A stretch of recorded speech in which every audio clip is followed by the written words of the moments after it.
Hello everyone, this is Mumbo and welcome back to another Minecraft video, and in this one we're going to take a look at something really quite special.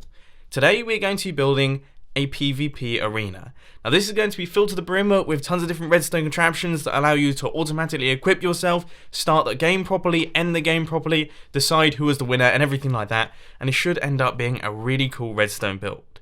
Now the first thing you have to do when you're constructing one of these is actually build an arena yourself.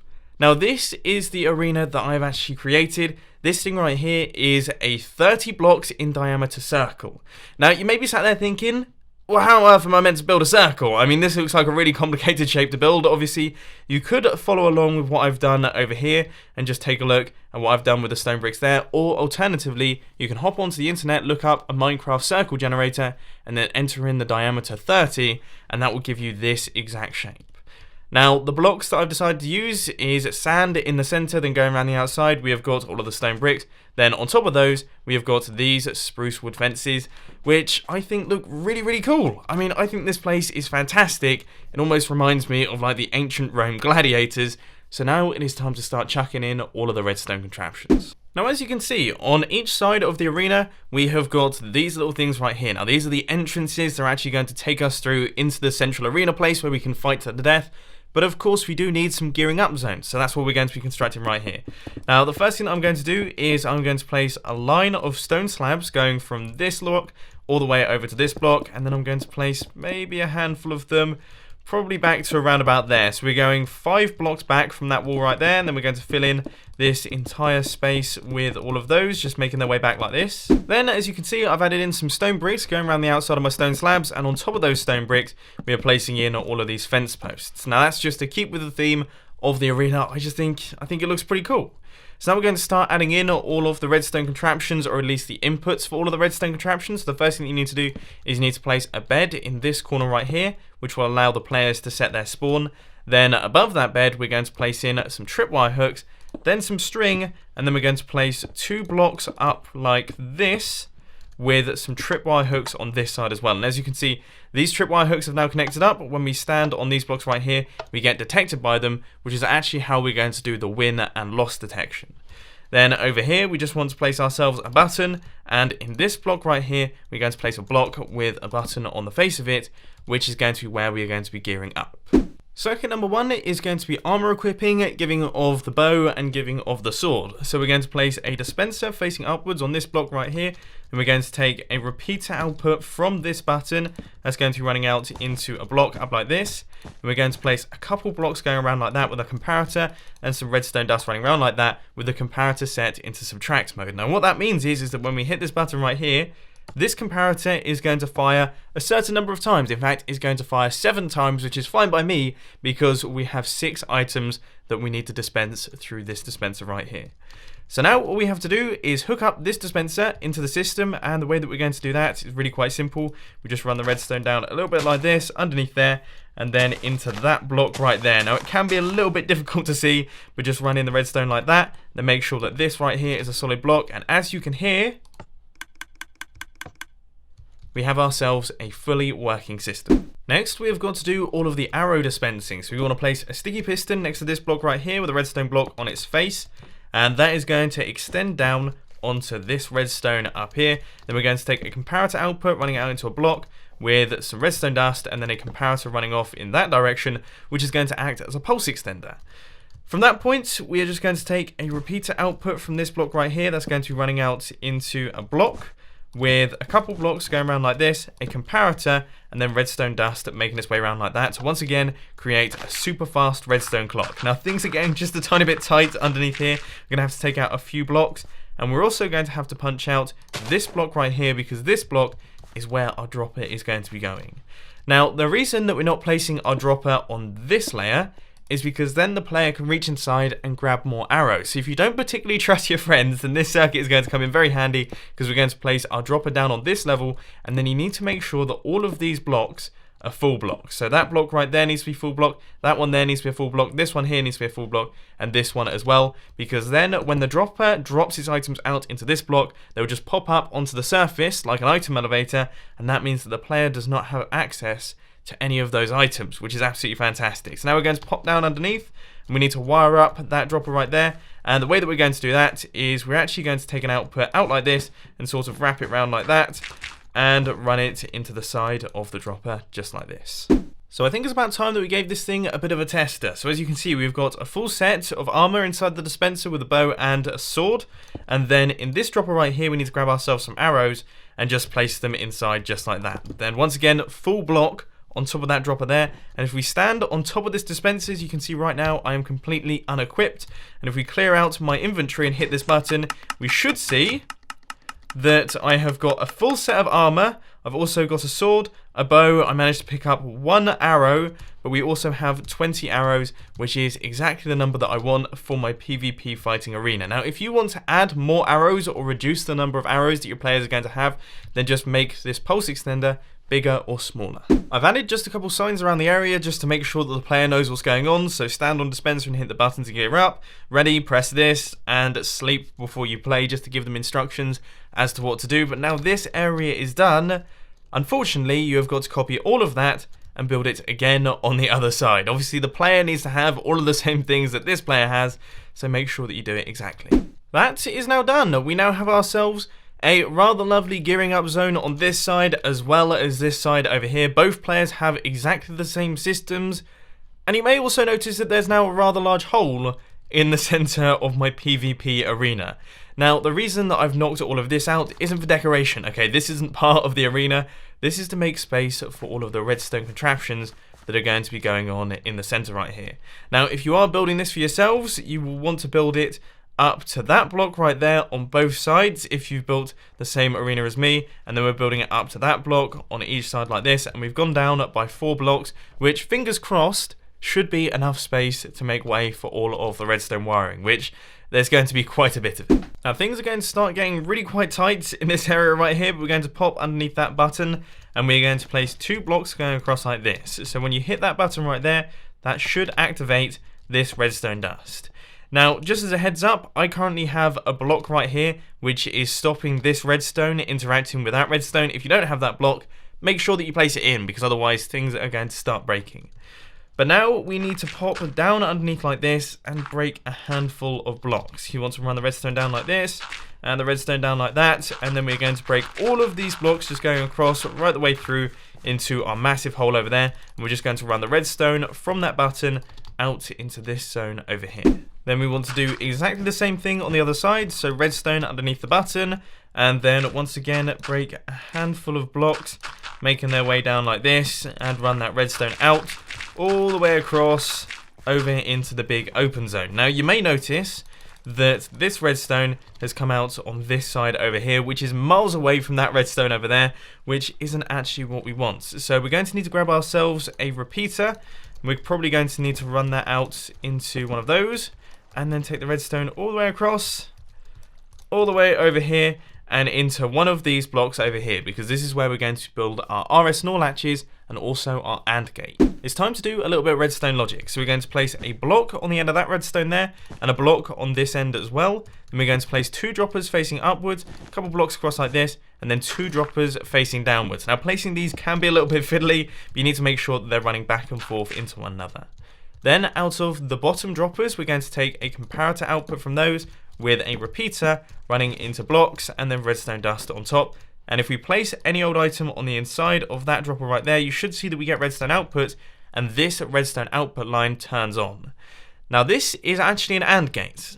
Now, what that means is that if player number 1 hits the button, as you can see right here, their RS NOR latch will turn off, but this redstone line is still giving an output, because we want to make it so that both players have to be ready for the game to start. So when this player finally hits their button, then this redstone line will turn off, and that means that the game can begin. Now, the reason that we need that AND gate there is to activate the drop-down entrance system. Now, obviously, we don't want one player to be entering into the arena before the other player, so we're going to add in some pistons underneath our stairs, which will drop those stairs down, allowing the players to run in. And we're going to be doing the same thing on the other side.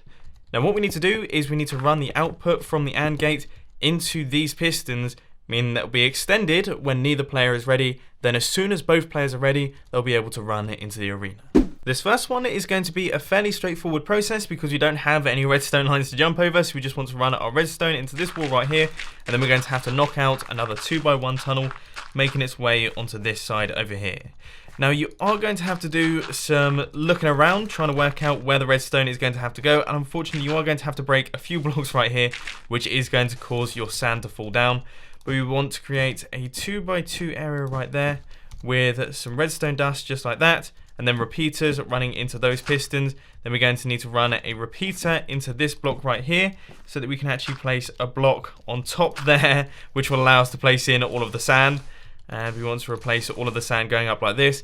And then we just connect up the line from the AND gate and run it straight into those pistons. So far we've got 1, 2, 3, 4, 5, 6, 7, 8, 9, 10, 11, 12, 13, 14, 15, which is actually perfect because that goes straight into this repeater right here, which means that those should now be connected up. So if one of the items was in this dropper right here, we should see that those pistons will be extended. We have to do pretty much the same thing on the other side, but of course we've got this redstone line that we need to jump over, which actually shouldn't be too difficult due to the space that we have. So we're just going to place a block right there, and then we're going to knock out these blocks once again, and out of that block we're going to run a repeater, and then that's going to go into our redstone line. So you just want to repeat exactly the same process, knock out all of these blocks, run the redstone line into the side of the pistons using repeaters and everything like that, and that system should be working perfectly. So right now, as you can see from the AND gates, neither of our players are ready. However, if we head over to this side right here and hit this button, you can see that player number 1 is now ready, but the pistons have not dropped down.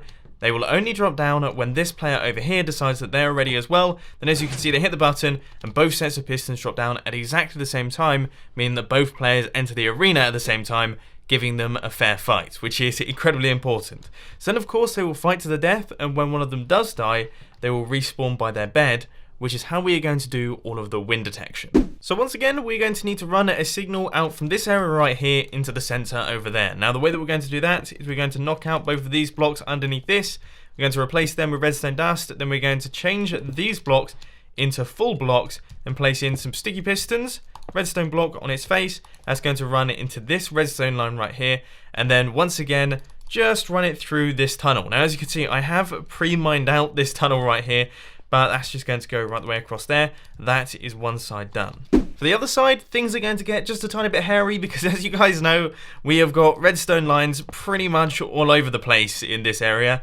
So once again, we have got the redstone line underneath this, we've got the redstone dust on top, the sticky piston with the redstone block on its face, and we're going to take the redstone output from that one, but we're sort of going to wind it around all of the redstone circuits. You basically want to run it across like this, and then down through there, underneath all of these blocks, but make sure that that repeater doesn't power any of the redstone, and then from that point, we're going to take it across like this, and make it so that it is adjacent, or opposite, to the other redstone line. So this redstone line comes in right here, so we're going to go exactly opposite that one, and we're going to start breaking through all of these blocks, and hopefully we will manage to find our redstone circuit. We managed to find a cave system, which is pretty cool, but unfortunately it's not our redstone line, but there it is.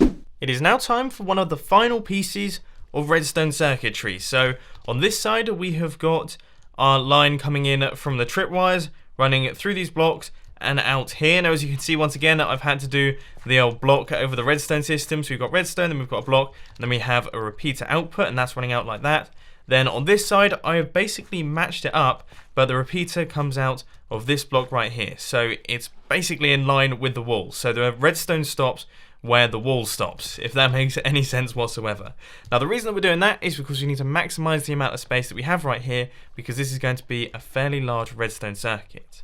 So we're going to have a block here, and then a block there, and then a block right there with redstone dust in the center of those two blocks like that. Then we're going to have a block here, a sticky piston, and then a block on its face on that side, and a block here, a sticky piston, and then a block on its face on that side as well. And running out from this redstone line, we're just going to run redstone into that block right there.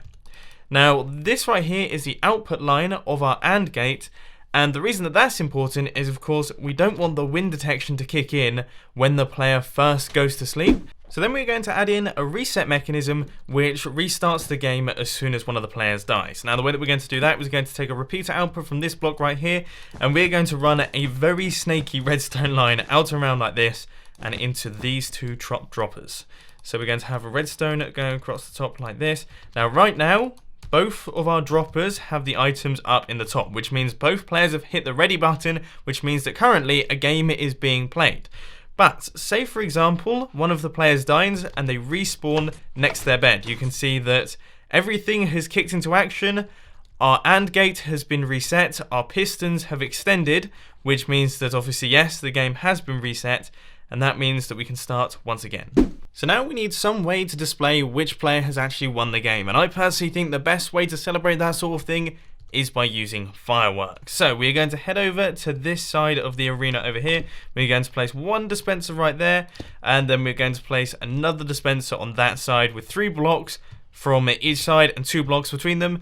Now we're going to have to place down a crafting bench, and we're going to have to do some firework crafting. Now I'm never particularly good at this sort of thing, but I'm guessing that should create one firework star, which is going to be a small ball, which is perfectly fine by me. So we're going to grab 64 of those, and then I guess we should probably get ourselves some blue dye or light blue dye right there, and the other team can have a blue firework. So that's like that, and we also want the glitter as well. So there we go. So we have 2 firework stars right here. Now we're going to place the blue ones into one of the fireworks with flight duration 1, and then we're going to have to place the red ones into another one of the fireworks, which once again is going to have flight duration 1, and then we're going to put all of those into one of the dispensers and all of the other ones into the other dispenser.